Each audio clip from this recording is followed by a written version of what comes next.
This Introduction to Python series is part of the EPSCoR Track 2 DDMD workshop. This presentation is a discussion of text files. Data can be output to a text file using a file object.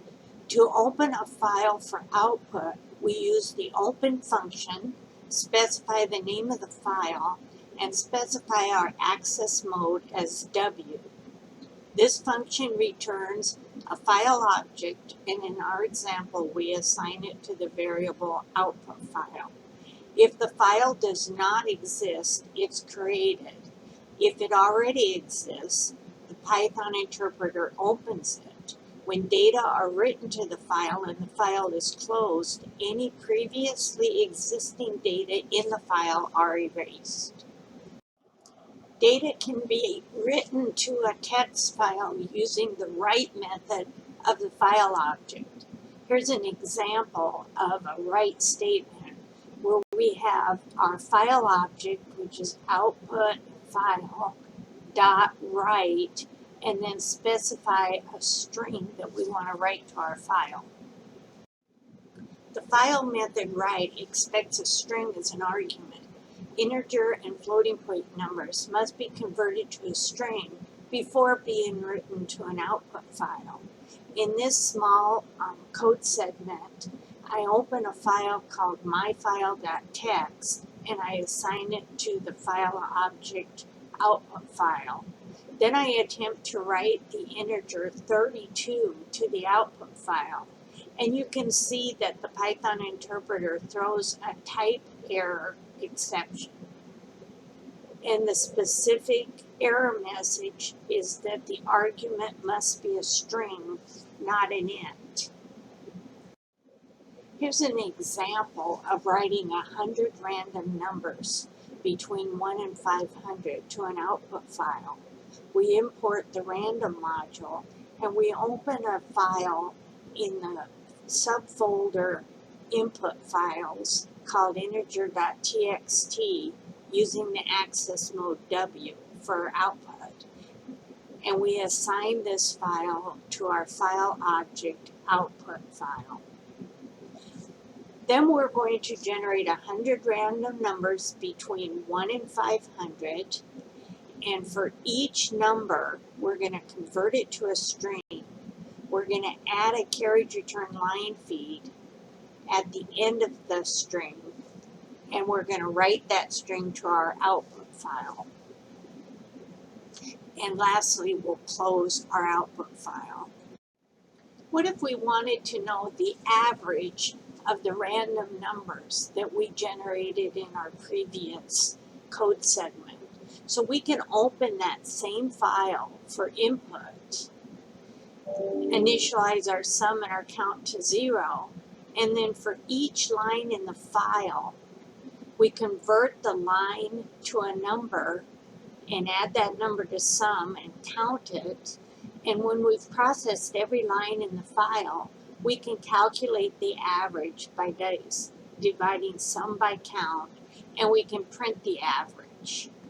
And guarding against division by 0, we can specify that no values were in the input file if our count is 0.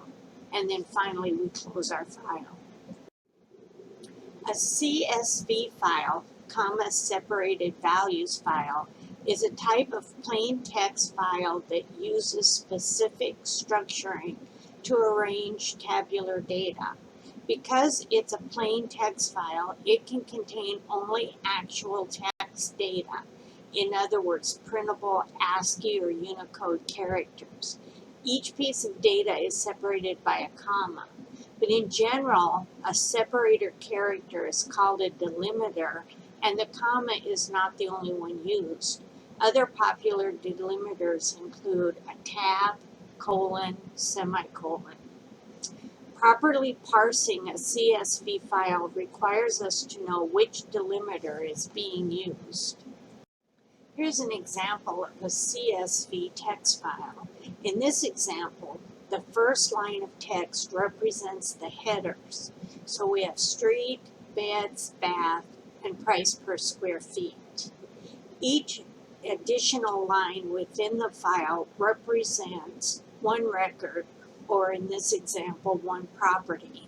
So for example, the second line in the file, the street is 3526 High Street, the beds is 2, baths is 1, and the price per square feet is $70.84.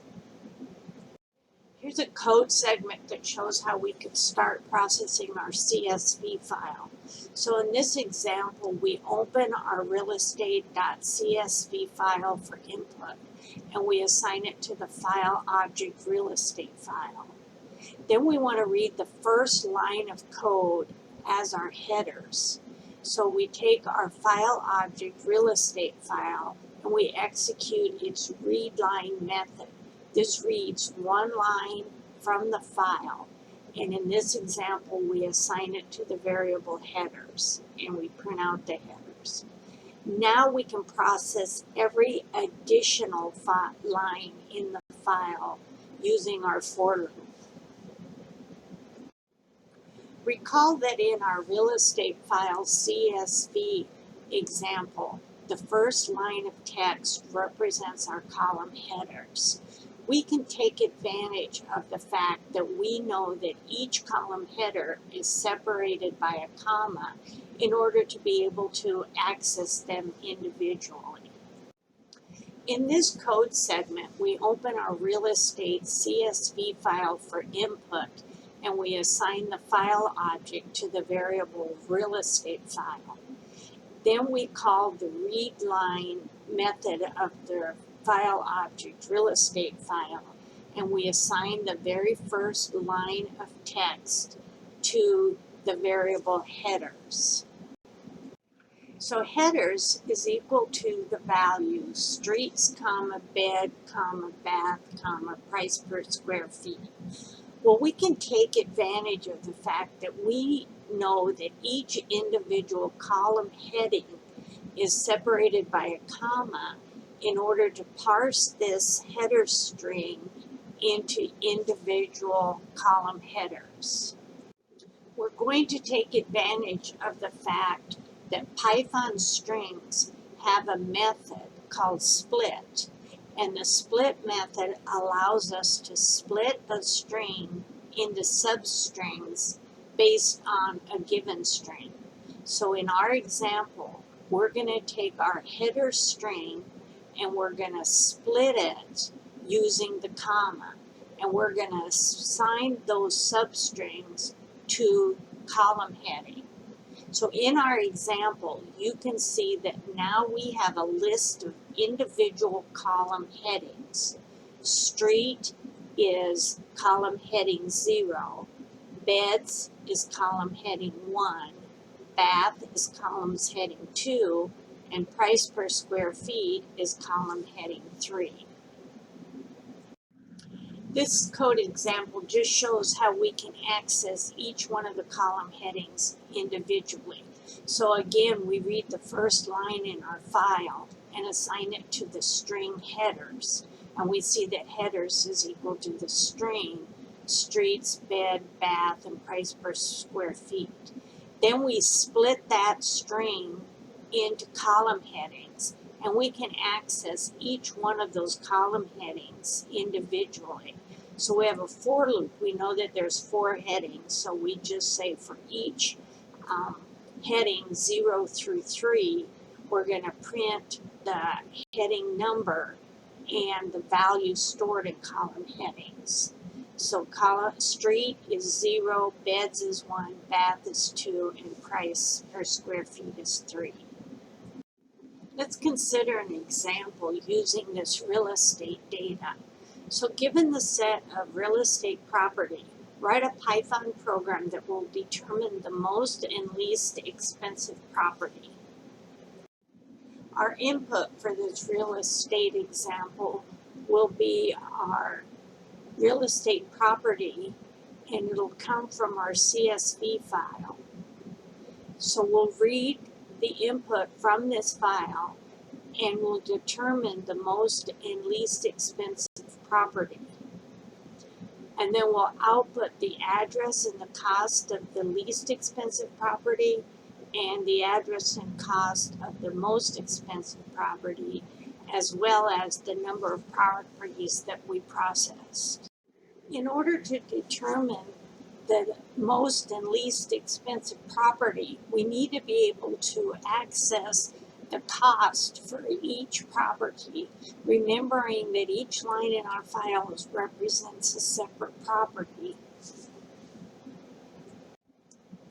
So specifically, in this example line string, the cost of the property is $70.84 per square foot. So we want to isolate the string $70.84, which is a substring of line, and we want to convert that to a floating point value. To determine the cost of this property, step one, we'll get the values by splitting it into substrings using a comma as the delimiter. Then the cost string will be value 3. We'll strip the non-printable characters, we'll remove the $, and we'll convert the string 70.84 to a float. Here's an example of what those steps might look like implemented in Python. So we take our line and we split it using the comma substring. That gives us 4 values, values 0 through 3, and the cost is at values 3. So we take that value and we strip the carriage return line feed off of it. Then we get the substring of that. Basically what we want to do is we want to remove the $. The $, is at position 0 in the string $70.84. Now we have the string 70.84, we're able to convert that to a float. We're going to process our real estate file to find the most and least expensive property. As a starting point, we're going to make the first record in the file our least and our most expensive property, and then we'll compare the remaining properties relative to the starting point. So we read another line in the files. So recall that we've previously read the headers. So now we can read the second line in the file and make that our first property. Because the cost is the 4th field in our line, that becomes values 3. So values 3 is the string that represents the cost of the property. We strip off the new line characters, then we strip off the $, and then we convert that to a floating point. That's our cost. Now we assign our highest cost to that cost and our lowest cost to that cost. We also want to keep track of the highest and the lowest addresses. So we know that value 0 is the street address. So we set the highest address to value 0 and the lowest address to value 0 and the number of properties to 1. This is our starting point. Now we can process the remaining lines in our real estate file. So for each line, we're going to count it as a property, so we increment our number of properties by 1. We get that line and we split it into values. We get the cost out of the values and we convert it to a floating point. So now we check to see if that cost is greater than our highest cost. If it is, then that cost becomes our highest cost, and our highest address becomes the address in value 0. Else, if the cost is less than the lowest cost, that becomes our lowest cost. So we assign lowest cost to cost, and we assign lowest address to value 0. And we continue processing each line of the file. We'll output the results using a string format method. So we'll initialize our most expensive output to our format string and our least expensive output to a format string. Then we'll call the format method on that string and print the highest address, the highest cost, and the value that's in column headings 3, which is price per square feet. We'll do the same thing for least expensive. We'll use the least expensive output string, call the format method, and use lowest address, lowest cost, and column heading. And lastly, we'll print the number of real estate records that were processed, the number of properties, and it says there were 985 properties in the real estate file. Let's consider another example where we're given a CSV file of employee records and we want to create an output file that reports employee payroll. So we assume that an employee are paid time and a half for overtime, so anything over 8 hours. The input into our employee payroll program will be employee records, and the records will include a name, their hourly pay rate, and the number of hours they worked. And the file will be in CSV format. The process will be calculating the payroll for each employee. So regular pay will be hours times rate, and then their overtime pay will be anything over 8 hours times 1.5 or time and a half. And the output will be the employee's name, their rate, their regular number of hours they worked, the overtime number of hours they worked, and their pay.